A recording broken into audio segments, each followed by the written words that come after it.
ಜನತೆ ಕೊಟ್ಟಿದ್ದು. ಸಕಾಲ ಅಂತ ಏನು ಯಾರು ಹೇಳ್ಬೋದು ಕನ್ನಡದಲ್ಲಿ? ಇನ್ ಟೈಮ್ ಆ್ಯಂಡ್ ಸಕಾಲ ಆರ್ ಬ್ಯಾಡ್ ಕಾಲ, ಗುಡ್ ಟೈಮ್ ಅಲ್ವಾ, ಒಳ್ಳೆ ಕಾಲ. ಅಂದರೆ ನಾವು ಯಾವ ಇಶ್ಯೂಸ್ ಬಗ್ಗೆ ಸ್ವಲ್ಪ ಗ್ರಂಬಲ್ ಮಾಡ್ತಾ ಇದ್ದೀವಿ, ಇದು ಸರಿ ಇಲ್ಲ ಅದು ಸರಿ ಇಲ್ಲ, ಅದನ್ನು ಒಂದು ಸರಿಪಡಿಸ್ತಕ್ಕಂಥ ಒಂದು ಹೆಜ್ಜೆಯನ್ನು ಹಾಕಿದರೆ ಸಕಾಲ ತಾನಾಗಿ ಬಂದ್ಬಿಡುತ್ತೆ ಅಂತ ಹೇಳಿ. ಇದರಲ್ಲಿ ಒಬ್ಬರು ಮಾಡಿದ್ದು ಇನ್ನೊಬ್ರು ಮಾಡಿದ್ದು ಅಲ್ಲ, ಎಲ್ಲರೂ ಸೇರಿ ಮಾಡಿದಾಗ ಮಾತ್ರ ಸಕಾಲ ಬರುತ್ತೆ. ಅದೇ ಬಹುಶಃ ಒಂದು ಒಳ್ಳೆ ಹಿನ್ನೆಲೆಯಲ್ಲಿ ನಾನು ಮಾತಾಡೋದಾದರೆ, ಇವತ್ತು ಸೋಷಲ್ ವರ್ಕ್, ಸಮಾಜ ಸೇರಿ ನೀವೆಲ್ಲರೂ ಇಲ್ಲಿ ಬಂದಿದ್ದಕ್ಕೆ ಮೊದಲನೇದಾಗಿ ನಾನು ಸಂಸ್ಥೆಗೆ, ಅಸೋಸಿಯೇಷನ್ಗೆ ಒಂದು ಅಭಿನಂದನೆ, ನಿಮ್ಮೆಲ್ಲರ ಪರವಾಗಿ ಅಭಿನಂದನೆಯನ್ನು ಸಲ್ಲಿಸ್ತೀನಿ, ಸರ್ಕಾರದ ಪರವಾಗಿ. ಯಾಕಂದ್ರೆ ಒಳ್ಳೆ ಕೆಲಸ ಮಾಡೋದಕ್ಕೆ ಜನರನ್ನ ಒಟ್ಟು ಕೂಡಿಸಿದಿರಲ್ಲ, ಅದು ಬಹುಮುಖ್ಯ. ವೈಯಕ್ತಿಕವಾಗಿ ನಾವು ಎಲ್ಲರೂ ಒಳ್ಳೇದಾಗಬೇಕು ಅಂತ ಯೋಚನೆ ಮಾಡ್ತಿರ್ತೀವಿ, ಆದರೆ ಸ್ವಲ್ಪ ಒಟ್ಟಿಗೆ ನಾವು ಕ್ರಮ ತಗೊಳ್ಳೋದು ಕಷ್ಟ. ಒಂದು ಸಲ ತಗೊಂಡ್ರೆ ನಿರಂತರವಾಗಿ ಬದಲಾವಣೆ, ನಿರಂತರವಾಗಿ ಅಭಿವೃದ್ಧಿ ಪಡಿಸೋದು ಬಹಳ ಸುಲಭ ಆಗ್ತದೆ. ಒಬ್ಬರಿಂದ ಮಾಡ್ತಕ್ಕಂಥದ್ದು ತಮಗೆ ಗೊತ್ತಿದೆ. ನಾನು IAS ಅಲ್ಲಿ ಪರೀಕ್ಷೆ ತಗೋಬೇಕಾದ್ರೆ, ಯಾಕಂದ್ರೆ ಬಹಳ ಯಂಗ್ಸ್ಟರ್ಸ್ ಕಾಣ್ತಾ ಇದ್ದಾರೆ, ಅದಕ್ಕೆ ಹೇಳ್ತಾ ಇದ್ದೀನಿ. ನನ್ನ 2 ಸಬ್ಜೆಕ್ಟ್ ಇತ್ತು, ಸೋಶಾಲಜಿ ಮತ್ತು ಸೈಕಾಲಜಿ. ನನಗೆ ಅನಿಸುತ್ತೆ ಆಡಳಿತ ವ್ಯವಸ್ಥೆಯಲ್ಲಿ ನಾವು ಕೆಲಸ ಮಾಡಬೇಕಾದ್ರೆ ಈ 2 ಸಬ್ಜೆಕ್ಟ್ಸ್, ವಿಷಯಗಳ ಬಗ್ಗೆ ತಿಳುವಳಿಕೆ ಏನಿದೆ, ನಿಜವಾಗಿ ನಮ್ಮ ಯಶಸ್ಸಿಗೆ ಒಂದು ಬಹಳ ದೊಡ್ಡ ಒಂದು ಕಾರಣ ಆಗುತ್ತದೆ. ಯಾಕೆಂದ್ರೆ ರೂಲ್ಸ್ ಇಂದ ಅಥವಾ ಉಪಕರಣಗಳಿಂದ ಯಾವುದೇ ಕೆಲಸ ಆಗೋದಿಲ್ಲ, ಆಡಳಿತವಾಗಲಿ ಅಥವಾ ಯಾವುದೇ ಪ್ರೊಫೆಷನಲ್ ಕೆಲಸ ಆಗಲಿ. ಕೆಲಸ ಆಗಬೇಕಾದ್ರೆ ನಮ್ಮ ಮನುಷ್ಯರ ಸಂಪರ್ಕದಿಂದ, ಸಮಾಜದಲ್ಲಿ ಇರ್ತಕ್ಕಂಥ ಒಂದು ಒಗ್ಗಟ್ಟಿನಿಂದ, ಮತ್ತೆ ಅವರೆಲ್ಲರೂ ಸೇರ್ತಕ್ಕಂಥ ಒಂದು ಸಹಕಾರಗಳ ಮಾತ್ರ ಸಾಧ್ಯವಾಗುತ್ತೆ. ನನಗೆ ಕೆಲವರು ನಗದ ಕೇಳ್ತಿದ್ರು, ನೀವು MA ಸೈಕಾಲಜಿ ಆಗಿದ್ರಿ, ನಮ್ಮ ಮನಸ್ಸಿನಲ್ಲಿ ಏನ್ ನಡೀತಾ ನಿಮ್ಗೆ ಗೊತ್ತಾಗುತ್ತೆ, ಹೌದು ಅಂತ ಹೇಳ್ತಿದ್ರು. Just joking, not that I know, but what happens, ಇನ್ನೊಬ್ರ ಮನಸ್ಸಿನಲ್ಲಿ ಏನ್ ನಡೀತಾ ಇದೆ ಅದನ್ನು ನಾವು ಅಟ್ಲೀಸ್ಟ್ ತಿಳ್ಕೊಳ್ಳೋಕೆ ಪ್ರಯತ್ನ ಮಾಡಿದ್ರೆ ಅವರಿಗೆ ಅನುಕೂಲ ಆಗೋ ಹಾಗೆ ನಾವು ಕೆಲಸ ಮಾಡಲಿಕ್ಕೆ ಅನುಕೂಲ ಆಗ್ತದೆ, ಸಾಧ್ಯವಾಗ್ತದೆ. ಅದರಿಂದ ಏನಾಗುತ್ತೆ, ಪರಸ್ಪರವಾಗಿ ಒಂದು ಒಳ್ಳೆತನ ಬರ್ತದೆ, ಬೆಳೀತದೆ. ಸೊ ಇವ್ರು ನನಗಾಗಿ ಮಾಡ್ತಾ ಇದಾರಲ್ಲ, ಇವ್ರು ನನಗಾಗಿ ಚಿಂತೆ ಮಾಡ್ತಿದಾರಲ್ಲ, ನನ್ನ ಒಳ್ಳೆತನಕ್ಕೆ ಇವ್ರು ಕೆಲಸ ಮಾಡ್ತಿದಾರಲ್ಲ, ಅದರಿಂದ ಒಂದು ಬಾಂಧತ್ವ. Run away from that situation as fast as you can ಅಲ್ವಾ. ಸರ್ವೈವಲ್ ಇನ್ಸ್ಟಿಂಕ್ಟ್, ಅದು ನೀವು ಯಾರು ಹೇಳಬೇಕಾಗಿಲ್ಲ, ನೀವೇ ಓಡಿ ಹೋಗ್ತೀರಿ. That is true. But always it may not be possible. Then what you do? Suppose ನಿಮಗೆ ಹಿಡಿತಾರೆ ಅಂದ್ರೆ you hit. For hitting what should be there? You should be strong enough to hit. Not just physically strong, you should also be mentally strong. ನಮ್ಮ ಮಹಿಳೆಯರಲ್ಲಿ ಒಂದು ಗುಣನೂ ಇದೆ, ದೋಷನೂ ಇದೆ. ನಾವು ಬಹಳ ಸಿಂಪೆಥೆಟಿಕ್, ಬಹಳ ಸಾಫ್ಟ್ ಜನ ಅಲ್ವಾ, ಹೊಡಿಯೋಕೆ ಸಾಮಾನ್ಯವಾಗಿ ಹೋಗೋದಿಲ್ಲ. But obviously when it is question of self defence, ಏನು ಯೋಚನೆ ಮಾಡ್ಬಾರ್ದು, ಟಾಕ್ ಹೊಡಿಬೇಕು, ಎಲ್ಲಾದ್ರೂ ಹೊಡಿಬೇಕು. And legally also, I think legal experts can, anything done in self-defense is perfectly okay. When you're doing it for self-defense, anything may happen, but it's okay. First you have to save your own life and dignity. Next please. The second issue is that how do you prevent?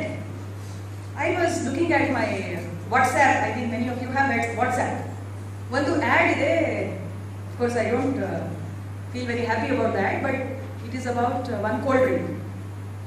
One boy, middle of the night, ಒಬ್ಬ ಹುಡುಗ ನಿಂತಿದ್ದಾನೆ, ಇನ್ನೊಬ್ಬರು ಹುಡುಗಿ ಕೂತಿದ್ದಾನೆ. ರಾತ್ರಿ ಹೊತ್ತು, sometime 12 o'clock, 12:30. ಅವನು ಹಿಂಗೆ ನೋಡ್ತಾರ ಹುಡುಗಿ ಕಡೆ. ಹುಡುಗಿ ಹೇಳ್ತಾರೆ, ಏನ್ರಿ ನೀವು ಹೀಗೆ ನೋಡ್ತೀರಾ, I am like your sister. He says, ಹೌದಾ, you are like my sister. ಒಂದು ಹೊಡಿತಾರೆ, ಮನೆಗೆ ಹೋಗಿ ಇಷ್ಟು ರಾತ್ರಿ ಹಾಕಿದ್ದೀರಾ. I mean, it is also true that if you are alone,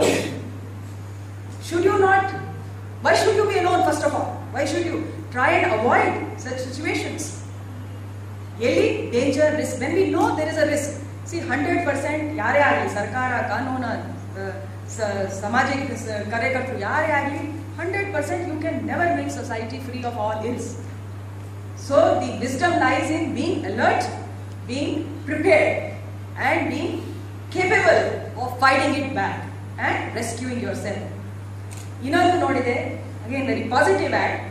there is a girl, ಅವರು ಈಗ ಹೋಗ್ತಾ ಇದ್ದಾರೆ ಕಾಲೇಜಿಂದ, day time, and suddenly 2 boys ಸ್ವಲ್ಪ ಹಿಂಗೆ ಬಂದು ಅವರನ್ನ ಎನ್ಕೌಂಟರ್ ಮಾಡ್ತಾ ಇದ್ದಾರೆ. Suddenly one by one boys, other boys start coming ಹಿಂಗ್ ಸರ್ಕಲ್ ಅಲ್ಲಿ ಅವರನ್ನ ಎನ್ಕ್ಲೋಸ್ ಮಾಡ್ತಾರೆ. So they show a Muslim boy, a Sikh boy, Jain boy, and like that all. So they say all religions have, what is it? If it is no, excellent. But Hechagi answer is yes. Anybody, any one of us, and why women? Men, women, all can be victims of antisocial people, miscreants. Hagidaga, what should we do?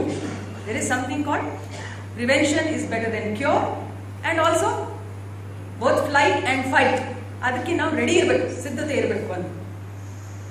ಹಾಗಿದ್ದಾಗ ಕೆಲವು ನಾನು ಎಕ್ಸ್ಪರ್ಟ್ಸ್ಗಳನ್ನ ಚರ್ಚೆ ಮಾಡಿದೆ, ಮತ್ತೆ ಪ್ರಪಂಚದಲ್ಲಿ ಏನು ನಡೀತಾ ಇದೆ ಅಂತ ಅದ್ರ ಬಗ್ಗೆ ಸ್ವಲ್ಪ ವಿಶ್ಲೇಷಣೆ ಮಾಡಿದೆ. ಯಾಕಂದ್ರೆ PhD ಮಾಡ್ತಾ ಈ ರಿಸರ್ಚ್ ಮಾಡೋದು ಒಂದು ಅಭ್ಯಾಸ ಆಗ್ಬಿಟ್ಟಿದೆ. ಯುನೈಟೆಡ್ ಕಿಂಗ್ಡಮ್ನಲ್ಲಿ ಬಹಳ ದೀರ್ಘವಾಗಿ ಇದನ್ನ ಅವರು ಚರ್ಚೆ ಮಾಡಿ, ಇದು ಬರೀ ಭಾರತ ದೇಶದಲ್ಲಿ ಅಥವಾ ಕರ್ನಾಟಕದಲ್ಲಿ ಇರ್ತಕ್ಕಂಥ ಸಮಸ್ಯೆ ಇಲ್ಲ, ಇಡೀ ಪ್ರಪಂಚದಲ್ಲಿ ಇರ್ತಕ್ಕಂಥ ಸಮಸ್ಯೆ.